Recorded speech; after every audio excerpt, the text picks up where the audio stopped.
చదువు అన్నది ఒక తలరాతను మార్చే ఒక ఆస్తి. మనిషి తలరాతను గాని ఒక కుటుంబం పేదరికం నుంచి బయటికి రావాలి అని చెప్పి అనుకున్నా కానీ వెనుకబడిన కులాల తలరాతలు గాని లేదా ఒక దేశపు భవిష్యత్తు గాని ఇవన్నీ కూడా మార్చగలిగిన శక్తి కేవలం ఒక్క చదువుకు మాత్రమే ఉంది అని కూడా ఈ సందర్భంగా తెలియచేస్తూ దీన్ని గట్టిగా నమ్మాను కాబట్టి ఈరోజు మనందరి ప్రభుత్వం విద్యా విధానంలో స్కూల్స్ దగ్గర నుంచి గవర్నమెంట్ బడుల దగ్గర నుంచి మొదలు పెడితే హైయర్ ఎడ్యుకేషన్ దాకా ప్రతి అడుగులోనూ కూడా ఈ 55 నెలల ప్రయాణంలో విప్లవాత్మక అడుగులు వేయగలిగాము అని కూడా చెప్పడానికి ఈ సందర్భంగా గర్వపడతా ఉన్నా. ఆలోచన చేయమని అడుగుతా ఉన్నా. గతానికి ఇప్పటికీ తేడా చూడమని చెప్పి అడుగుతా ఉన్నా. నాడు నేడుతో వారి బడులు బాగుపడిన తీరును గమనించమని చెప్పి కోరుతా ఉన్నాను. స్కూళ్లలో గవర్నమెంట్ బడులలో పిల్లలకిచ్చే జగనన్న విద్యా కానుక కానివ్వండి, స్కూళ్లలో పిల్లలకు మంచి భోజనం పెట్టాలి అని తాపత్రయంతో అడుగులు వేస్తూ ఫోకస్ పెట్టిన విధానం కానివ్వండి, పిల్లలు బాగా చదవాలి, ఆ పిల్లలను బడులకు పంపించేందుకు ఆ తల్లులను మోటివేట్ చేస్తూ ఆ తల్లుల కోసం అమ్మఒడి కార్యక్రమం కానివ్వండి, పిల్లలు ప్రపంచంతో పోటీపడి గెలవాలి అని తాపత్రయంతో గవర్నమెంట్ బడులలో అన్నింటినీ కూడా ఇంగ్లీష్ మీడియం తీసుకొచ్చి గవర్నమెంట్ బడులను రూపురేఖలు మారుస్తా ఉన్న పరిస్థితులు కానివ్వండి, గవర్నమెంట్ బడులలో చదువుతా ఉన్న పిల్లలకు బైలింగ్వల్ టెక్స్ట్ బుక్స్ ఇచ్చే విషయం కానివ్వండి, ఒక పేజీ తెలుగు ఒక పేజు ఇంగ్లీషు పక్కనే బైలింగ్వల్ టెక్స్ట్ బుక్స్ ద్వారా పిల్లలకు ఇంకా మెరుగైన చదువులు ఇప్పించాలి అని తాపత్రయపడతా ఉన్న విషయం కానివ్వండి, పిల్లల కోసం తాపత్రయంతో శ్రీమంతుల పిల్లలకు మాత్రమే అవైలబుల్గా ఉన్న బైజూస్ కంటెంట్ ఆన్లైన్కి వెళ్ళి ఆ బైజూస్ కంటెంట్ కనుక కావాలి అని అనుకుంటే 15,000 రూపాయలు కడితే తప్ప అందుబాటులోకి రాని ఆ బైజూస్ కంటెంట్ ఏకంగా ఈరోజు మన గవర్నమెంట్ బడులలో చదువుతా ఉన్న పిల్లలకు అందించడం కానివ్వండి, ప్రతి బడిలోని ప్రతి క్లాసు 6వ తరగతి నుంచి ఆ పైన ప్రతి క్లాస్ రూమ్లోనూ కూడా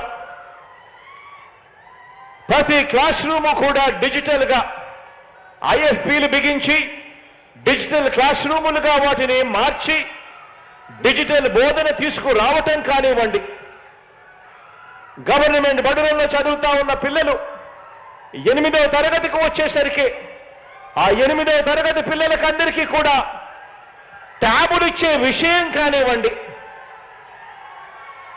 ఇలా ప్రతి అడుగు విప్లవాత్మక అడుగే.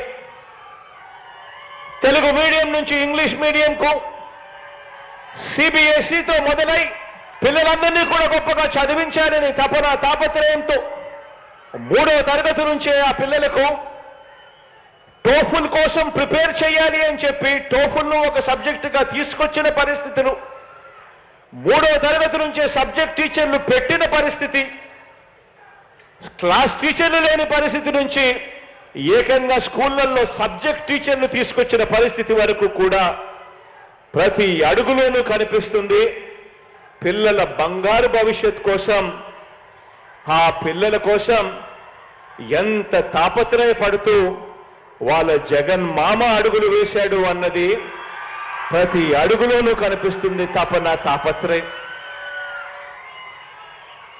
బడులను ఒకవైపు రూపురేఖలన్నీ కూడా మారుస్తూ మరోవైపున హైయర్ ఎడ్యుకేషన్ మీద కూడా ధ్యాస పెట్టడం జరిగింది. నాడు నేడుతో మారుతా ఉన్న బడులొకటే కాదు, హైయర్ ఎడ్యుకేషన్ మీద కూడా ధ్యాస పెట్టి హైయర్ ఎడ్యుకేషన్లో కూడా ఉన్నత విద్యలో కూడా సంస్కరణలు తీసుకొచ్చాం. కరికులంలో మొట్టమొదటిసారిగా మార్పులు చేశాం.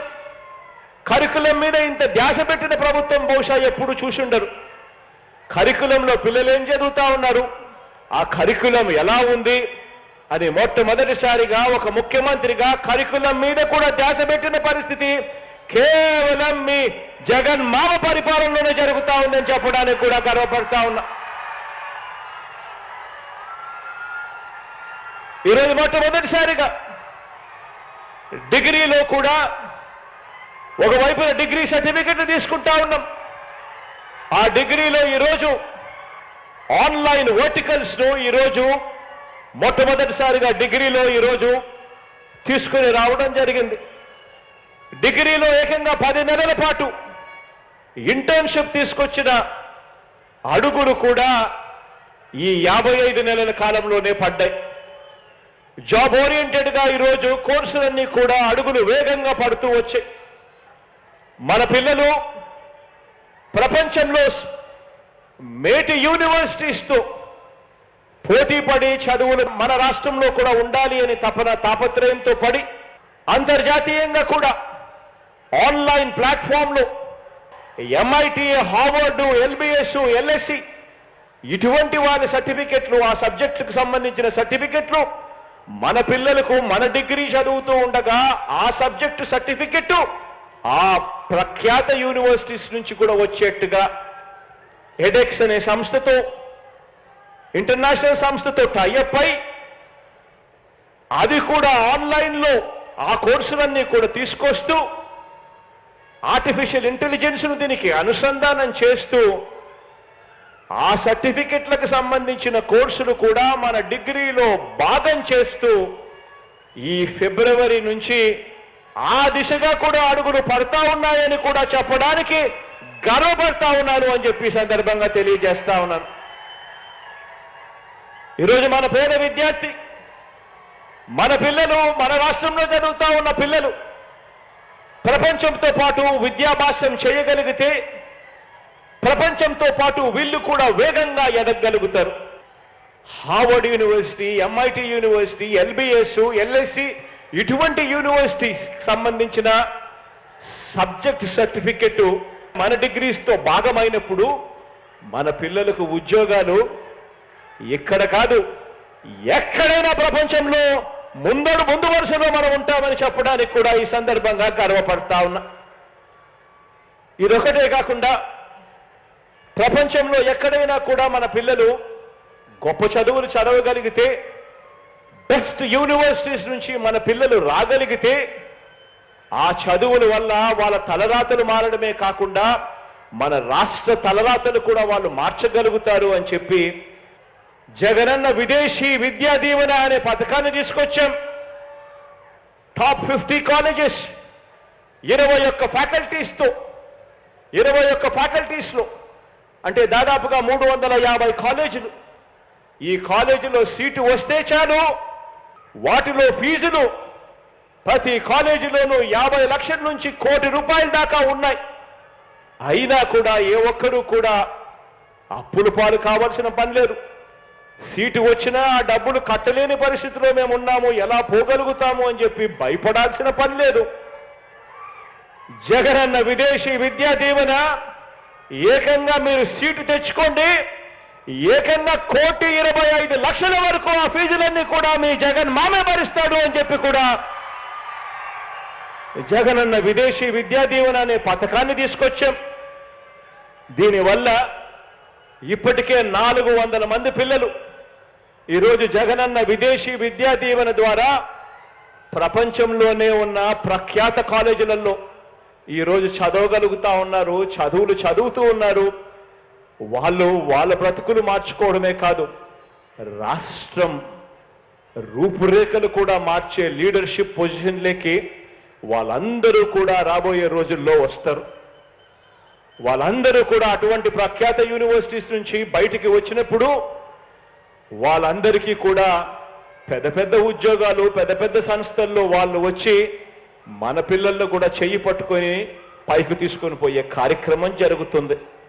ఈరోజు ఈ విద్యా రంగంలోనే హైయర్ ఎడ్యుకేషన్ కానివ్వండి, స్కూళ్ళు కానివ్వండి, కేవలం తీసుకొచ్చిన ఈ సంస్కరణల మీద మాత్రమే లెక్కలేసుకుంటే ఈ 55 నెలల కాలంలో అక్షరాల ఖర్చు చేసింది 73,000 కోట్ల రూపాయలను కూడా చెప్పడానికి గర్వపడతా ఉన్నా.